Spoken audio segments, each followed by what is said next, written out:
Allora, buonasera a tutti, benvenuti, grazie per essere sempre numerosi.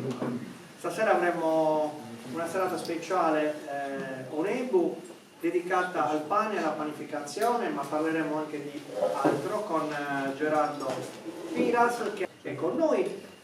Parleremo anche di agricoltura, perché lui oltre che essere un prolifico scrittore, ha provato 3 dei suoi libri, è anche un produttore, quindi iniziamo questa serata. Allora, sarà una serata particolare, non ci sarà proiezione di immagini, parleremo prevalentemente della panificazione e del pane. Sapete bene che il pane in Sardegna, ma anche nel resto del mondo, ha una storia molto particolare. È un alimento antichissimo, molto facile da ottenere, però è sempre ammantato di sacro. Ci sono i pani sacri, i pani delle feste, i pani delle donne, i pani dei funerali, insomma. Oggi vedremo questi argomenti. Naturalmente questi 3 libri adesso ce li descriverai un pochettino, Gerardo. Faremo molte domande e risposte. Quindi la serata non sarà la classica serata dove c'è il relatore che ci racconta tutto, noi siamo tutti zitti e alla fine gli facciamo una domanda. Questa deve essere fatta come tavola rotonda, dibattito, va bene? Perché stiamo parlando di agricoltura, stiamo parlando di un settore che insomma a noi in Sardegna potrebbe aiutare moltissimo, potrebbe trainare la nostra economia. Gerardo, forza, iniziamo questa serata. Grazie. Come si inizia? Così come ci hanno insegnato anche le nostre nonne, la nostra tradizione, saluto e trigo. Il più grande augurio che possiamo darci, ti auguro di non avere malattie, saluti, trigo, ti auguro di avere sempre qualcosa da mangiare. Cosa risponde l'ospite? Tappo di ottico. Ma cosa vuol dire questo tappo di ottico? Ecco, infatti volevo arrivare a questo. Negli ultimi 80 anni abbiamo un po' travisato questo significato, perché stiamo perdendo il collegamento con la nostra cultura primaria. E allora tappo di ottico va a significare che cosa? Sicurezza alimentare. Perché tutti i prodotti per le provviste familiari, per la semina del grano, per i legumi, per l'annata successiva, venivano conservati solitamente in un solaio, in sostavi, o sostallo, come lo vogliamo chiamare.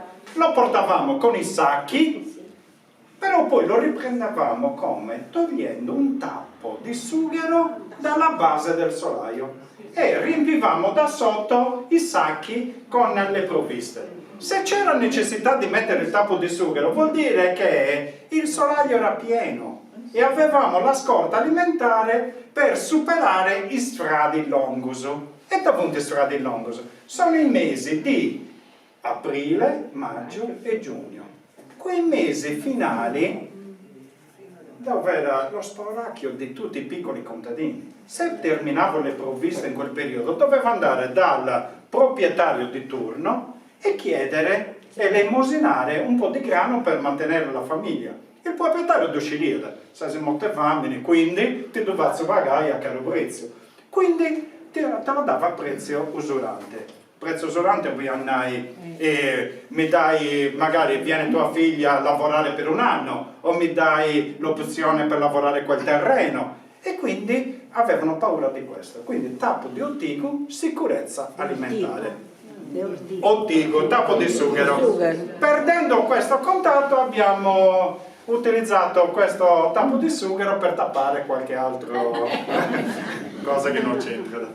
Quindi conoscendo queste persone, gli uomini e le donne che sono le detentrici della cultura, scopri tutti questi modi di dire, queste usanze. Saluto e trigo è il titolo del primo libro. Il primo libro realizzato, guardate, da uno sciubistionale penso italiano. Tra l'altro è scritto in bilingue. Ha pensato italiano e inglese. No, italiano e capitano. Però guardate, è una gratificazione, una soddisfazione enorme realizzare un testo, no? Perché i libri rimangono, e le videocassette, i filmati, hai necessità di altra attrezzatura per vederlo, il libro te lo puoi sfogliare in ogni momento, lo possono sfogliare tutti. Salute e Trigo è il primo libro. In tutti i libri realizzati ci sono le mani, perché le donne trasmettono i loro saperi con il saper fare. Spesso non avevano televisione di meda, no? Ti dimostrano quello che fanno con le mani, con la manualità. E in tutti e 3 i libri ci sono le mani raffigurate. In questo libro cosa c'è? Ci sono un po' tanti argomenti, per esempio c'è la tradizione nella realizzazione del forno e quindi scopri che ci sono tanti materiali per la costruzione. Sull'adrino, il mattone cotto, le tegole, il mattone crudo, il tuffo, il basalto, tanti materiali diversi. Scopri poi che a seconda della zona della Sardegna c'è una tecnica diversa costruttiva della cupola. Nel Sulcis, per esempio, io ho conosciuto questo ragazzo qui prima, Sant'Antioco, vero? Nella zona del Sulcis, mia moglie di Carboni, quindi sei innamorato di questa zona, per esempio la cupola è molto più alta del raggio. Nella 300 l'altezza del forno corrisponde col raggio. Nel Nuorese l'altezza del forno è leggermente inferiore del raggio. Quindi a seconda delle zone ci sono tecniche diverse. Poi scopri uno strumento eccezionale su Vintello, il compasso artigianale, e arrivava l'artigiano e chiedeva: vuoi il forno? Sì. Quanti siete in famiglia? Siamo 4. E allora prendeva questo strumento eccezionale che è uno spago con tanti nodi diversi, no? E un chiodo. Piazzava il chiodo e faceva il cerchio, no? In base alla dimensione. Una famiglia di 4 persone, per esempio, aveva necessità di un raggio di circa 50-60 cm, perché la superficie del forno era misurata in quantità, e loro dicevano la misura a grano, no? Perché in quantità di calcoli che si facevano di pane che poteva essere cotto una volta alla settimana per sfornare quella famiglia. Ci sono è riportata un po' la ritualità religiosa e pagana, subizialmente sogo, e sappiamo che per alcuni procedimenti è necessario anche il ciclo del grano, l'acqua, che sono alimenti della panificazione, e poi ci sono molte foto che sono quelle con lo sfondo rosso dove il pane viene fotografato al contrario. Tu vedi su bello coccoi.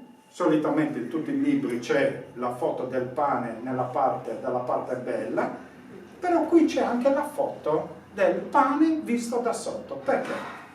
Questa è un'osservazione, il frutto di questo libro è tutte osservazioni e chiacchiere fatte con queste donne, no? È un'osservazione perché frequentando alcune di queste nonnine, ad alcune manifestazioni dove ci sono dei pani esposti, questa femmina è si veniva fidata. E allora andavano e guardavano il pane da sotto. Zia Maria, poi tagaste e già da comprende, figlio mio, mai ti dicono le cose subito, no, dovevi arrivarci. Allora, all'inizio, perché era per vedere se cotto bene? No, già da comprende. Perché vuoi vedere se era bruciato? No. Lo guardavano da sotto. Perché per copiare un gokoi lo devi guardare da sotto, perché la tecnica di realizzazione dei pani delle feste e i pani cerimoniali è lavorare la pasta al contrario. Fai i primi tagli dalla parte brutta, poi capovolgi il pane, la pasta, e continui a fare gli altri tagli. Quindi per capire quali primi tagli hai fatto, tu devi scastiare sombresse, per forza.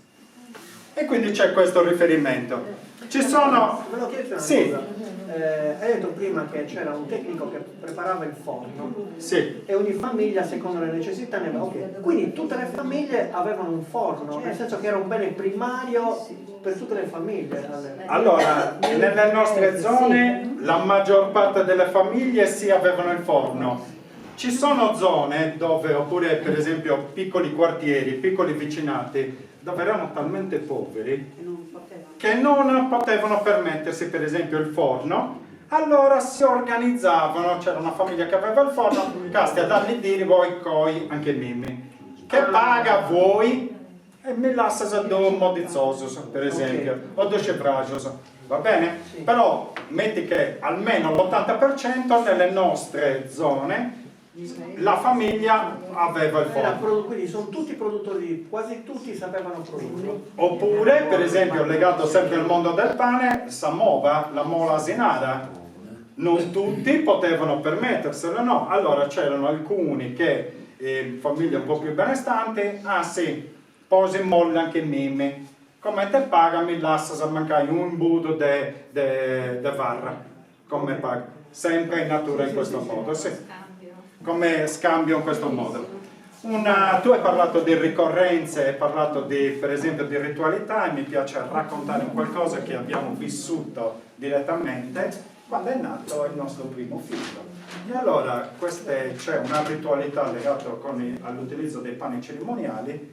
Il primo anno il compleanno del primo figlio maschio c'è una ritualità. Tal di dire, mio figlio Simone, compiuto gli anni, invito queste amiche, arrivano questa femminetta vestita di niente, una bella bobina con come si chiama, un tovagliolo sopra ricamato, e prendono una parte a mia moglie e gli dicono: guarda, tra poco si svolgerà questa ritualità, stai tranquilla. Arrivano, mettono il cesto per terra e aspettano che il bambino prenda confidenza. Il bambino prende confidenza, comincia a gattonare, si avvicina e tutto. A un certo punto si alza la più anziana, toglie il panno da sopra queste ceste e c'erano tanti pani di forme diverse a rappresentare i principali mestieri della tradizione.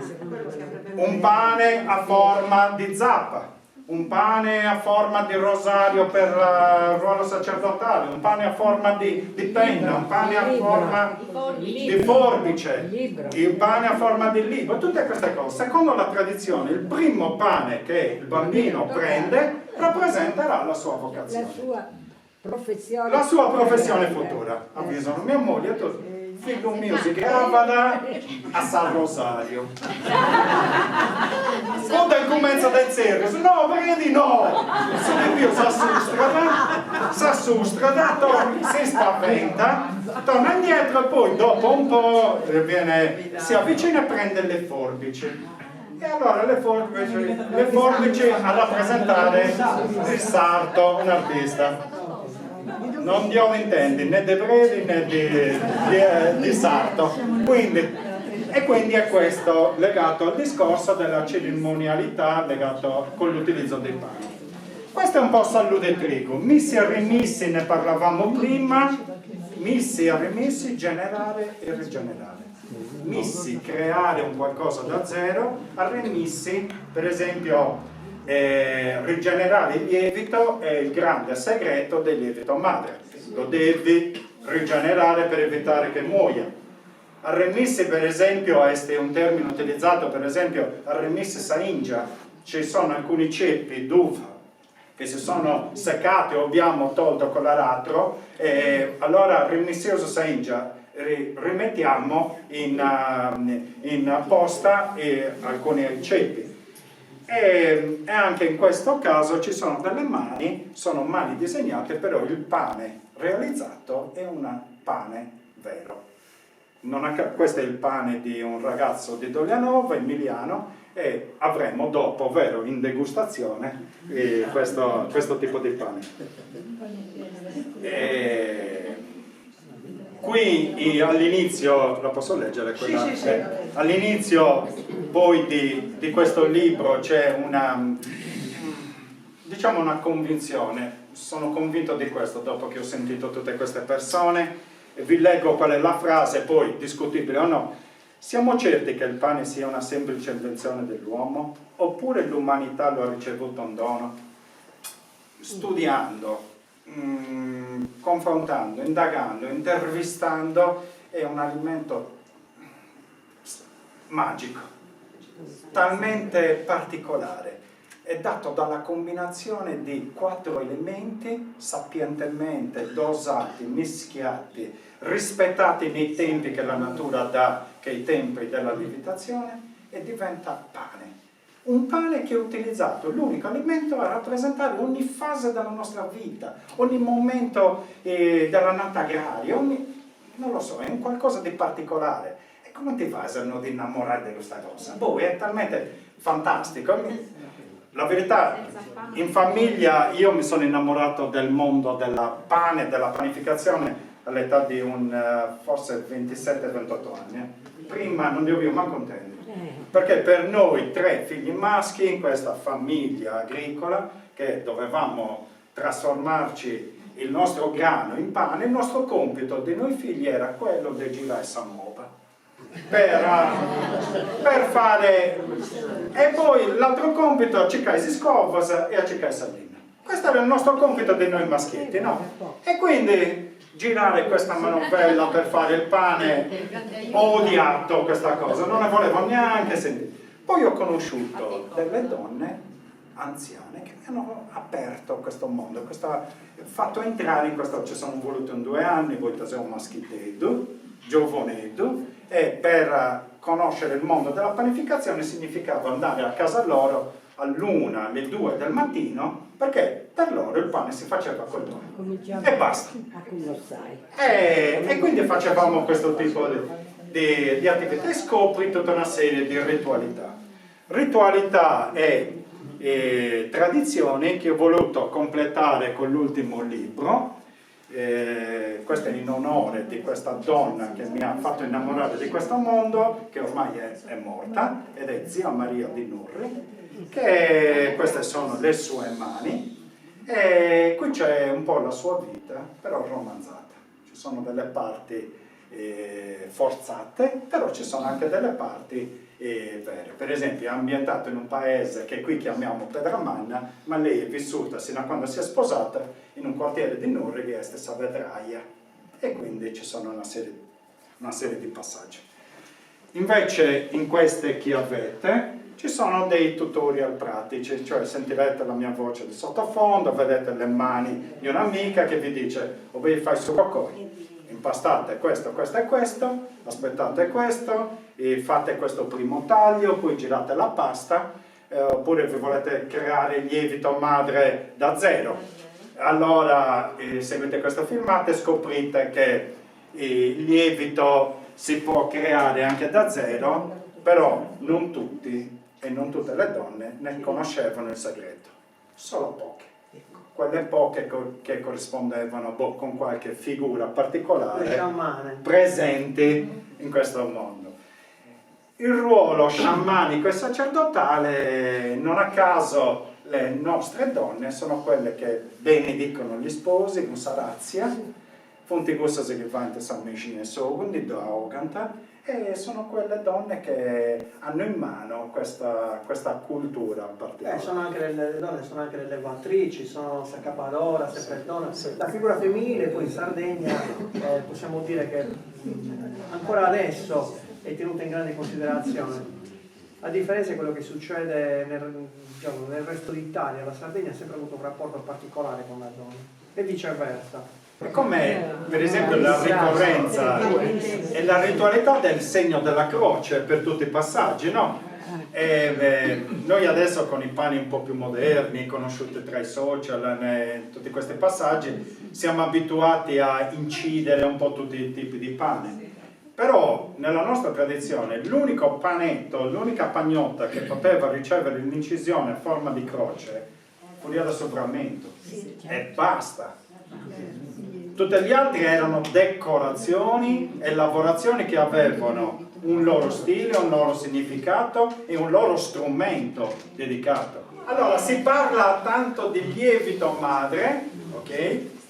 Quando utilizzo il termine frammento mi riferisco al lievito madre della nostra cultura, della nostra tradizione, che ha una gestione particolare, è del tipo solido.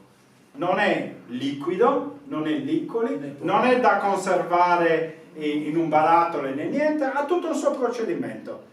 È un lievito madre su frammento che è realizzato e gestito interamente con sfarinati di grano duro. Sudrigo. Con una coperta comunque, ha una protezione? No, certo, una volta realizzato, una volta coperto, una volta che tu devi conservare, lo devi tramandare, lo puoi mettere in mezzo alla semola, coperto con un panno di cotone, poi con una copertina, lo puoi conservare, per esempio, ci sono molte donne che lo conservavano. Hai presente che il setaccio e il setacciatore, che sono quegli strumenti per setacciare, lo mettevano lì perché c'era un passaggio d'aria particolare. C'è un'amica di Quartuccio, zia Delfina, che da sempre, per esempio, lei quando, per esempio, 6 mesi panifica e 6 mesi no, perché ha altri impegni, no? E allora realizza da sempre il lievito essiccato. Lo fa seccare, questo lievito dura anche 1 anno, anche 2 anni. Ha un suo procedimento, lo mette poi in un sacchettino, quel sacchettino delle patate, no? Lo appende in un particolare punto del sallolla e quello rimane lì, si secca. Quando serve questo lievito lo frantuma con uno strumento tecnologicamente perfetto, il batticarne, intendesi al sapuende, lo polverizza,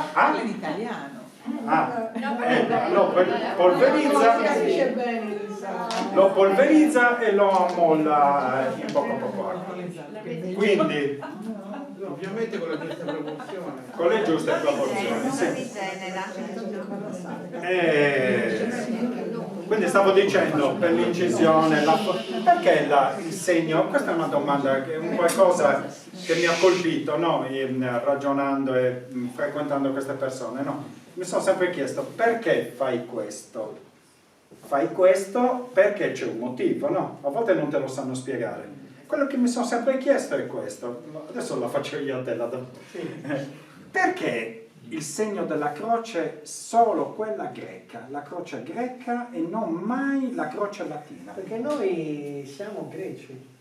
Ecco. Allora, la Sardegna, quando è crollato l'impero romano d'Occidente, Roma, quindi nel 452, l'ultimo Romolo Augusto, che era l'ultimo imperatore, non ci siamo accorti del crollo, perché noi dipendevamo da Bisanzio, quindi eravamo controllati da Bisanzio e lo siamo stati per tutti i secoli successivi, quindi l'epoca dei giudicati, che non sono altro che dei regni che si sono formati perché Bisanzio era lontana, sì, quindi non ci poteva gestire direttamente e noi facevamo un po' quello che volevamo.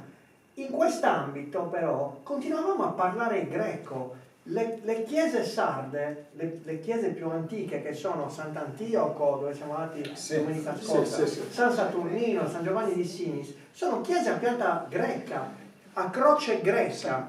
La croce latina ha la navata allungata. E quindi noi sardi siamo greci, noi parlavamo greco fino al 600. 300 anni fa parlavamo ancora greco. Allora, tu sai bene che una volta che si realizzano gli sfarinati, per esempio, no? Tu hai in un contenitore le semmole, perché vuoi ossigenarle, e le donne cosa fanno? Fanno dei movimenti con le dita con la scusa di farle prendere aria, no? Invece è un procedimento che fanno per sapere se qualcun altro ci mette le mani. Ok? E quindi loro conoscono quel disegno. Molte altre fanno la croce, no? Perché anche quello è di buon auspicio, no? Deve essere da lì benedetto. A queste donne ho detto: perché fai questa croce così? Ormai la croce è quella latina. No, si fa deci. Basta. Si fa deci. Questa, la croce latina, non l'hanno mai presa in considerazione. Ma i rituali comunque mantengono molto la memoria orale. Tieni conto che erano il 90% analfabeti, quindi cercavano di mantenere le tradizioni e oralmente riuscivano a farle perfette. Imparavano a memoria e continuavano a farlo così. Molte nostre radici, io penso molte volte alle maschere dei mamuttoni, non sappiamo la loro origine, l'abbiamo persa, perché essendo analfabeti non l'hanno mai scritta. E quindi ci rimane la memoria: perché ti vesti così? Perché lo facevano mio padre, i miei nonni, Dmitri Zappoli, eccetera, eccetera. Una cosa che mi ha affascinato nel collaborare con queste persone è che un giorno mi sono proposto di trasferire queste loro ricette, no? E allora chiedi, ma zieta, ma da sabe canto un dietas? E canto un dietto? Aici, un grammo. Ma a quanto corrisponde questo? Acqua, augo, canto tarricidi. L'impegno cos'è stato? Trovare quella sintonia per dire no, ferma, adesso voglio pesare quanto sale metti per avere una ricetta orientativa e calcolare la percentuale, no? Su questo. Quindi l'impegno cos'è stato? Ferma, pesiamo e mettiamo, perché altrimenti quando si fa il pane, pesa dei gumi, no strobo, non di olio, devo fare questo lavoro e basta. Quindi il trasformare sogu, la misura che è sta ogu, in una misura precisa è stato un bel sacrificio. Questo ha impegnato diversi anni. E anche il farsi accettare come maschietto e come all'interno di quel contesto è stato un po' impegnativo, però ricco di... Poi alla fine scopri tanti modi, tanti procedimenti, un procedimento e un modo di fare che, ripeto spesso, è... Voi sapete che la panificazione, i passaggi sono, qualcuno l'ha accennato prima, e seguono 3 lavorazioni principali che hanno 3 nomi diversi: kumosai, chueishi e spongiai. Nel caso del pane con mollica, no, mondizzoso, cefragio e altre cose. Spiegalo Gerardo. Kumosai, prima lavorazione, mischiare gli ingredienti, escluso il lievito, acqua, sale e gli sfarinati. Ok? Si mischia e si va ad un gommoso, un impasto, solitamente all'interno di un contenitore. Nelle nostre zone sa scipeta, un contenitore di terracotta. Poi si trasferisce questo contenitore sul tavolo, un tavolo con una base legno, e si va a chueji, a coscia di radia con domissio. E tornai. A coscia di radia. Loro avevano scoperto che lavorando l'impasto in modo frontale, dopo 10 minuti, mezz'ora, ti arrigo a terra. Invece, trovando il baricentro, se spingi con la destra, questa spalla è leggermente più inclinata. La gamba sinistra è tesa. Codo, missio, coscia, tirata. Con questo procedimento qui lavoravano ore e ore donne che impastavano anche 90 kg di semo. È un qualcosa di incredibile, la forza e l'abilità che avevano nel dosare le forze. Una volta fatto questa lavorazione, ritrasferisce l'impasto nella conca, in sashifeda, e con i pugni spongiasa, solitamente in ginocchio, in sueto dei sus revidori, sastoia, in ginocchio lì per le ginocchia, no? E inclinato in questo modo vai a completare l'assorbimento dell'acqua. La panificazione ha un corrispettivo nome in sardo. Ogni sfarinato della nostra cultura ha corrispettivo nome in sardo. Sudrigo è il grano duro. La farina 00, il granito, non hanno corrispettivo nome in sardo, no? Perché non fanno parte della nostra cultura. Quindi, quali sono gli ingredienti, quali sono i nomi degli sfarinati? Sudrigo è il grano duro, non il grano tenero. Dalla macinazione completa, okay, immaginate di macinare il grano e ottenere la macinazione completa. Quella in italiano è la semola integrale, in sardo sa varra.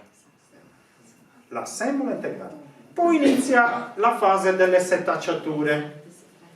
Quindi la crusca grossa, la crusca che sarebbe, immaginate che io sia un chicco gigante di grano, no? Quindi un chicco, tutta la macinazione completa, sa varra, semola integrale.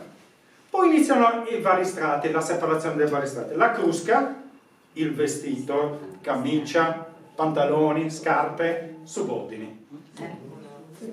Poi cosa c'è sotto la pelle? La farina di grano duro, suscette sardo. Savarra non è suscette. Savarra è la macinazione completa. E deve essere separato. All'interno cosa abbiamo? La parte nobile, la parte del chico, il cuore, i polmoni che corrispondono agli organi vitali e la semola, sasimbua. Poi ci sono i tritelli, in sardo cifrageto. Poi c'è le polveri sottili, in sardo subitiviti, che sono quelle polveri che separiamo quando dobbiamo fare i pani delle feste. Dobbiamo eliminare con un pannao. Vi ricordate? È un settacino con le canne all'interno, fini, e ha il bordo con il panno, perché deve lavorare in questo modo. Se non c'è il pannetto ti va da sangue in didus, no? Eliminiamo delle polveri sottili per evitare che in sugoco, il pane delle feste, rimangano quei puntini neri, sottili. Perché questo? Perché nella nostra cultura, tuttora, mamma ha 75 anni ancora, quando porto a casa un pane integrale, besimiceto, non di olio, non di male. Nella nostra cultura la differenza tra il bianco e il nero era la differenza che scandiva il ceto sociale, ricco, povero, festa, giornaliero. Il pane scuro era sinonimo, gli sfarinati scuri, quindi le crusche, i tritelli, i semi integrali, erano sinonimo di povertà, di ceto sociale basso, di qualcuno che non poteva permettersi altro, cosa che cambiava completamente. Quindi ogni sfarinato dava origine a un pane diverso. Le crusche, l'alimentazione dei cani e delle galline, i scucuso e sagogina de sputas. I tritelli, cifrageto, pane giornaliero, suscette sardo, sugivraggio, che è diverso da modizzoso. Modizzoso è a base semola, scrafangiao e con una mollica chiara. Semola fine e setacciata, sugo corto. Nessuna traccia cruscale. Corrispettivo al nome sardo. Granito, farina 000 non hanno corrispettivi nome in sardo, perché non fanno parte della nostra cultura. È inutile che qualcuno dice il granito, zimbollino, agituli, e da zimbollino. Non corrisponde. Stai offendendo, stai chiamando semola un prodotto che deriva da un grano tenero. Non esiste. È un qualcos'altro, non fa parte della nostra cultura. Quindi questo l'importante a volte quando diciamo vogliamo fare un pane tipico sardo, un pane tipico lo facciamo rispettando anche gli ingredienti. È chiaro che non tu potevi un pastaio tammao o coin su borrallina, non è possibile, però almeno il rispetto degli ingredienti, degli sfarinati o del lievito male sul frammento, questo va rispettato per poterlo definire lievito madre. Allora, mi dai lo spunto per rafforzare la figura femminile. Secondo me, l'ideazione dei pani diversi, secondo me sono frutto della creatività delle donne in base al lavoro principale dell'uomo di casa. Nelle nostre zone l'uomo stava lontano da casa una settimana, massimo 10 giorni, quindi pani di una durata settimanale, cifraggio modizzoso. Pani biscottati, doppia cottura, pistocco, carasau, per durata più lunga, perché l'uomo in quel caso stava lontano diversi mesi. La donna, secondo me, ha ideato, inventato il pane a lunga durata, a lunga conservazione. Tutti i pani nella nostra cultura da mangiare hanno il lievito, compreso il carasau. Pistocco al lievito, carasau al lievito, pistocco del gerrei al lievito. va bene? Hanno il lievito. Fa un'eccezione, e su questo non mi posso esprimere perché sono ancora in fase di studio, un pane recente che ormai è diventato diciamo anche della nostra cultura, mentre Modizzoso e Cefragio lo chiamiamo pane del contadino, Carasau Pistocco pane del pastore, c'è il pane, un altro pane tradizionale che è il pane del pescatore, che è la galletta, no? Che è di origine tabacchina forse, zona Calasetta, dintorni, che è un pane duro, senza sale, perché secondo alcune tradizioni veniva prima di mangiato leggermente ammollato nell'acqua del mare o accompagnato con prodotti sotto sale conservati durante le gite in barca, se vogliamo dire così. Però un pane duro, un pane croccante, che sono ancora, non mi esprimo molto perché non saprei dare con certezza un po' le sue origini. Quindi pane del pastore, però in quei pani che abbiamo citato, Cocoi, Carasau, c'è il lievito. E le quantità, la differenza cos'è? Una soglia sottile che deve essere lievitata, una o doppia lievitazione, però la differenza cos'è rispetto a tutti gli altri pani? La doppia cottura, per eliminare il più possibile l'umidità, per farlo durare più a lungo. Chiaro? I procedimenti iniziali sono uguali all'altro pane, solo che poi si formano delle pagnottelle della dimensione 100-150 grammi circa, si stendono, si lasciano lievitare, puoi fare doppia lievitazione in pagnottella, steso, bello coperto in modo che non faccia la pelle, cottura, prima cottura, aprire, seconda cottura, e quando ogni volta che si raffredda dalla prima e dalla seconda cottura deve essere raffreddato con un peso sopra, altrimenti si accartoccia.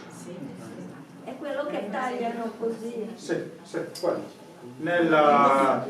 In questa chiavetta c'è un tutorial per la realizzazione del Carasau nel forno elettrico di casa, con questa cosa. Realizzato da una donna che abita a Iglesias, però è di origine venezuelana. I forni in quel caso, Gerardo, come sono? Sono molto bassi, vero? Infatti, prima ho accennato, no? A seconda delle zone della Sardegna ci sono forni con altezze diverse per fare quei tipi di pane che poi corrisponde con le temperature simili anche alla cottura della pizza. Sono forni che hanno una camera leggermente più bassa per mantenere anche una bella forza nel fondo e mantenere il calore vivace. Infatti sostano quelle pagnotte all'interno del forno 90 secondi circa, 3 minuti esagerando, poco, perché devono gonfiare e poi togliere. La spianata invece? La spianata invece ha una sola cottura e ha una piccola quantità di mollicca, ma piccola, all'interno. Ha un'altezza di circa, metti 1-2 cm, ed ha una sola cottura. Però di un consumo come il nostro, va consumato subito, loro solitamente lo confezionano in una bustina, in una busta di plastica o di carta, però se non lo consumi entro un breve tempo siamo fissi. Sì. Però una sola cottura, tecnica di lavorazione uguale, una sola cottura, tolto e mangiato. È come l'utilizzo per esempio del suvani lento, no? Come alimentazione, ed è il Carasau, una sola cottura e te lo mangi alla prima cottura, però ha una durata molto limitata. Prima qualcuno diceva il discorso del lievito, come conservarlo, no? Il lievito è diciamo che ha una sua composizione perfetta, no? Molti dicono, lo metto in frigorifero così mi dura per tempo. In frigorifero anche, nel cassetto delle verdure per esempio c'è una concentrazione di umidità, tutto uscita, dopo uscita è tutto ammuffito.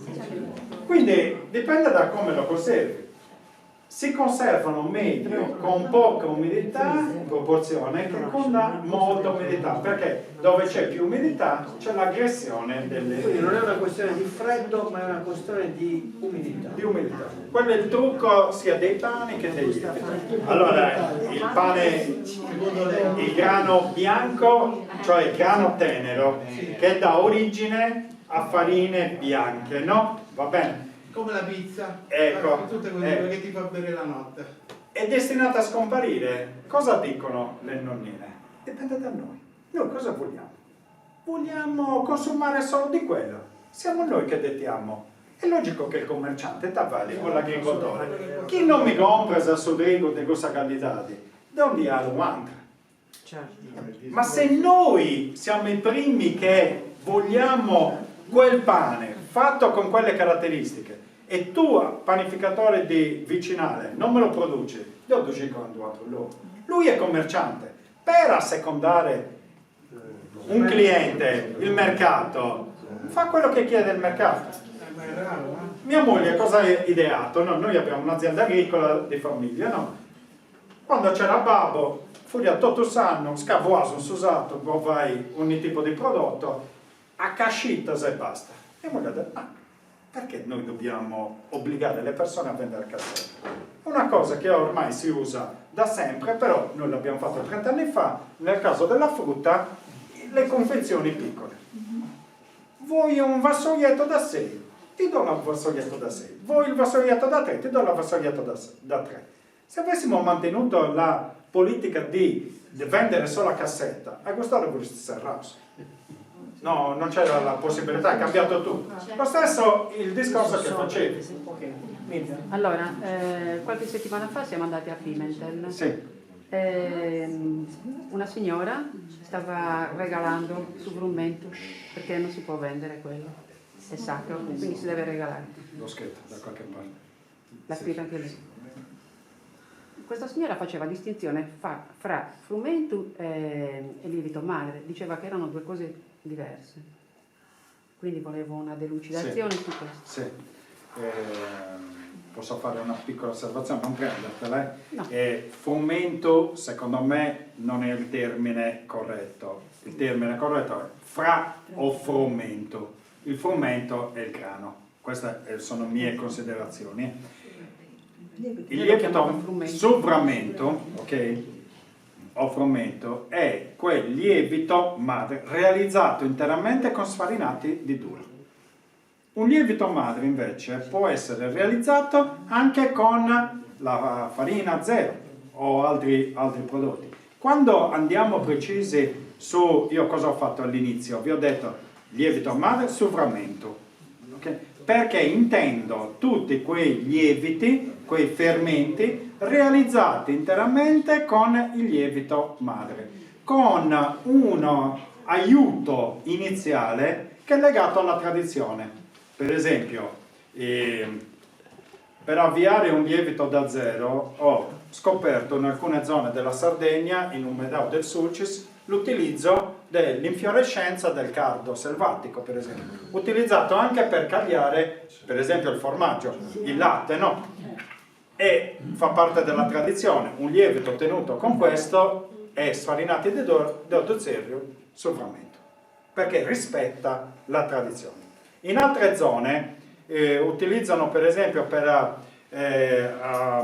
aiutare la lievitazione iniziale del primo lievito che parte da zero, per esempio il pacchetto di miele, quello lo chiamo sovramento, perché rispecchia la tradizione. Un lievito che utilizza l'infiorescenza del cardo selvatico per iniziare e utilizza come ingredienti da zero la farina 00, non dà pazzeria e mai frammento, perché non è coerente con la nostra cultura. Questa è la mia posizione in merito. Non so se ho risposto. Sì. Questa è la mia... Sì. Luciano. Ci può parlare del pane zicchi, in particolare del pane zicchi di Bortigari, che per me è talmente buono che si può mangiare senza companatico. Abbiamo mangiato da poco gli zicchi di Bonova. Lo fanno. Allora, E qui mi coglie impreparato, perché ziki è anche il pane delle feste di San Mugheo. Poi c'è anche il vostro, questo di Bortigari. Io su quello non ho preparazione, non ho abbastanza conoscenza per poter approfondire questo argomento. Questo è duro. Perché ziki, questa è una situazione molto particolare, corrisponde anche con il pane cerimoniale, il pane delle feste, quello che noi chiamiamo scoccoedo pintauso, di San Mugheo.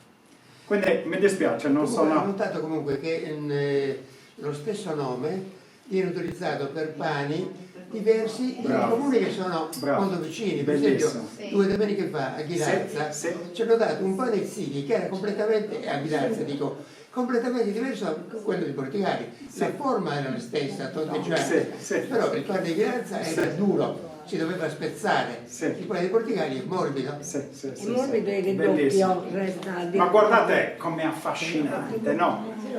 Quando si realizzano le attività sulla panificazione, ci facciamo i corsi, vero Antonello? Maristella, quando abbiamo fatto... allora mettiamo, per esempio, ci facciamo dare una mano da 2 signori anziani, per esempio, hanno 2 procedimenti totalmente diversi. Chi è che ha ragione, chi è che ha torto? No, è giusto tutto, perché poi alla fine il risultato è sempre quello, bello. E quindi ogni procedimento fatto a ugo, fatto in modi diversi, fatto con, a volte all'inizio utilizzano ingredienti, quantità diverse, poi alla fine il risultato è sempre quello. Quindi è bella questa variabilità. Forse non lo so se esistono altre regioni con questa ampia variabilità di pani, anche con i dolci. e dei lieviti incredibili. Iniziamo dalla lavorazione del terreno e voi avete visto in alcune zone su Iu, no? Questa coppia di buoi. Quante ore ci volevano per lavorare quella Innanzitutto erano minime lavorazioni, no? Più di un certo tanto non scendeva. Affinamento del letto di semina a mano, okay? Passare per togliere le infestanti quando cresceva e la mietitura totalmente, la falciatura totalmente a mano. Covoni, portare quello in Sajrova, nell'aia, dove poi veniva da 3 wow, 20 wow, ventilato, e da lì nasce un ulteriore proverbio che utilizziamo sempre: tocca da 20 wow, quando dire sueto. Cioè dobbiamo approfittare di fare qualcosa quando ci sono le condizioni. Preso la granella, messa nei sacchi, portata a casa in sustavi, e poi da lì, diciamo che dall'aia era tutto dominio femminile, no? L'uomo poi veniva coinvolto per fare qualcosa. E infatti a volte conosci certe persone: ma dopo vado su vai e tutto. Mi scappa sorriso perché dica via sta. Devo giù mamma tua di narrata te fai così. Tu andasti a cercare sardina su voi, però la gestione totale è in mano alle donne. Oggi tutto quel lavoro per la realizzazione della granella è trasformato da quella famosa mietitrebbia. Poi cosa succedeva? Grano conservato, nell'aia veniva la ventilazione e sagerridura, poi conservato. Prima di essere utilizzato per la panificazione c'era un qualcosa che mi ha affascinato per anni, e cioè Sudrigo veniva da sciacquato. Perché veniva lavato? Io chiedevo sempre a queste donne: perché lo lavate? No? Poi gusto, e poi una di essi, poi t'arrende di meglio. Cioè si carica di umidità. E lì scopri il segreto del perché anche oggi i mulini lavano il grano. Oggi, nel 2023, i mulini prima di macinare lavano il grano. Perché? Non è tanto per togliere la polvere. Il vero significato del lavaggio del grano è che, essendo un chicco duro, tu gli dai una certa tanto di umidità, lo fai asciugare, lui cosa fa? Si gonfia e fa separare gli strati interni. lo strato della crusca, lo strato della farina, lo strato della semola. E quando lo mandi in macinazione e in setacciatura hai una resa di quel prodotto che è il prodotto nobile di semola. Se tu non lo lavi, rende poco a semola, rende molta a crusca e a farina. E sono tutti prodotti secondari per la nostra cultura, perché dalla semola ci facciamo la pasta, dalla semola ci facciamo il pane, dalla semola ci facciamo i pani cerimoniali e tutte queste. E se vi saprete voi, vero? Quindi ecco il vero significato del lavaggio del grano e dell'asciugatura. Siamo nel ventennio fascista, ok? Questo caro signor Otto, scuccavo mettermi, perché non faccio chiedo, aveva, diciamo, fatto qualcosa, aveva incaricato una serie di studiosi e ricercatori di inventare nuove varietà di grano, perché serviva grano per le truppe, no? Perché venivamo da coltivazioni di popolazioni di grani antichi che avevano una resa media di 7-8 quintali a ettaro. Dopo queste invenzioni, e quindi cosa ha inventato questo ricercatore che poi ha dato origine al grano Capelli? Ha inventato l'incrocio. Ha preso il maschietto di una spiga, la femminuccia di un'altra spiga, li ha fatti incrociare, ha preso la granella che ne è stata utilizzata, l'ha messa in campo e ha visto come cresceva, come produceva, che tipo di prodotto dava. A furia di fare questi esperimenti ha ideato tante varietà di grano. Una di queste l'ha chiamata Senatore Capelli, in onore di un senatore pugliese che ha messo a suo tempo a disposizione la sua grossa azienda agricola per fare tutte queste sperimentazioni. Il ricercatore di quel periodo, che poi è diventato il padre della ricerca in assoluto, è Nazareno Strampelli. Il senatore Capelli è l'unico grano di quel periodo che ha resistito col tempo e in particolare ha resistito nella nostra regione. Perché? Per alcuni motivi principali. Noi abbiamo una cultura di costruzione delle contenitori che danno origine a quel nome Strejo de Veo, Bovias, Aganistetius, e sono fatti tutti con la paglia del grano. Poi c'è la cultura dell'asfodelo, no? Che dà origine a questi prodotti. Il Capelli è una delle poche varietà, non si prende tutta la canna, no? Tutto il fusto, si prende l'ultimo nodo, la canna ha tanti nodi, l'ultimo nodo e poi quel pezzo che arriva alla spiga. E il Capelli è l'unica varietà che ha questo tratto molto lungo.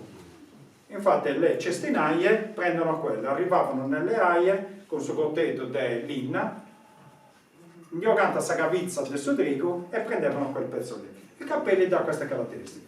Il Capelli assecondava le nostre tradizioni anche per un altro motivo. Si presta per fare la pasta e il pane.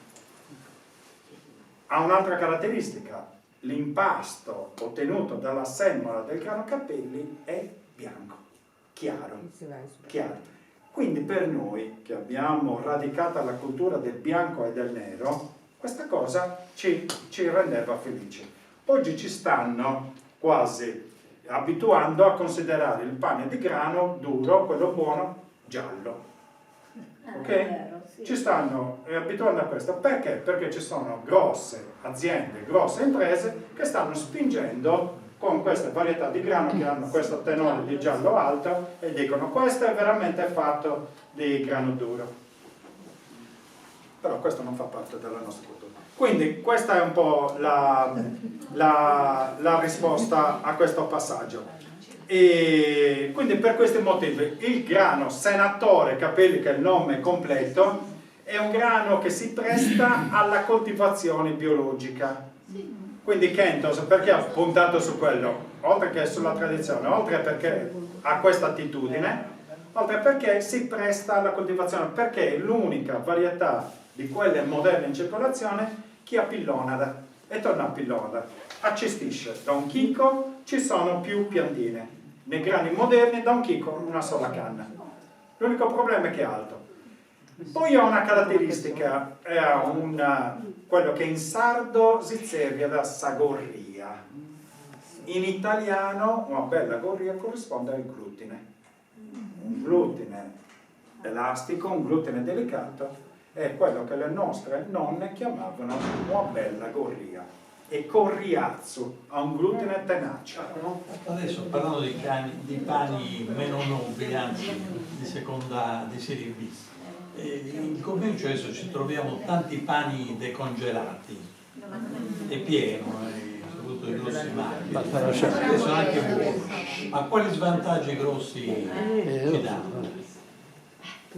O li possiamo consumare tranquillamente? Io non sono propenso, ma io perché? Allora, avete visto, abbiamo raccontato un po' il discorso del grano, gli sfarinati, il lievito, il pane, gestito in un certo modo, altrimenti perdono, si ammalano. Quei pani lì, ok, arrivano precotti, in frigo. Dove? Da dove arrivano? Da quanto tempo sono prodotti? Cosa hanno per durare così tanto tempo nei trasporti, nel tempo e altre cose? A noi ci piace perché? Perché loro fanno leva su un qualcosa che il nostro appetito piace. La croccantezza, zaccarradori, te lo cuocio quasi all'ultimo momento, e in ogni momento che tu arrivi puoi trovare quello di questo pane. Però attenti, perché provate a chiedere l'elenco degli ingredienti, e l'elenco è forse il certificato di origine Castia. E allora vogliamo, tornando al discorso, fare qualche scelta diversa e quindi andare alla ricerca di un prodotto di cui conosciamo l'origine delle materie prime, chi lo realizza, perché per mantenere certe, e come te Castiai, cambiando argomento, sul mandarancio, guardate a volte partite di primizie di mandarancio, bello rosso, e quelle foglie verdi bellissime andate a vedere raccolte un mese prima. Ma come è possibile? Che incombenza, non basta il frigo, non basta. È come quel pane, non basta il frigo, c'è qualcos'altro, perché altrimenti non è possibile. E hanno la buccia lucida Hanno quella buccia lucida. E poi dice zia Maria, magari ha provato un forrato di padua, ha provato con sul limone, con sul mandarancio per gli aromi, e toccaci fuori tutto. E te ne dici, quel pane ce lo mettiamo nel corpo, e guardate, io dico una cosa, però non è le competenze e non lo comprendo, però a volte quando sentiamo che molta più gente è con questa celiachia, è troppo picchi glicemici e altre cose, non li comprendo, ripeto cose che mi hanno detto altre persone un po' più competenti, però quelle cose hanno qualcosa, io non voglio consumarlo. Allora, il lievito di birra è classificato anche quello come lievito naturale, no? Non è da demonizzare, è da demonizzare se ne utilizzi una quantità eccessiva per accelerare tantissimo i tempi. Va bene?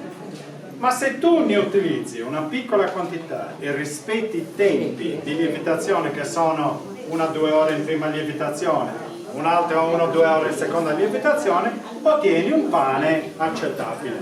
La differenza qual è?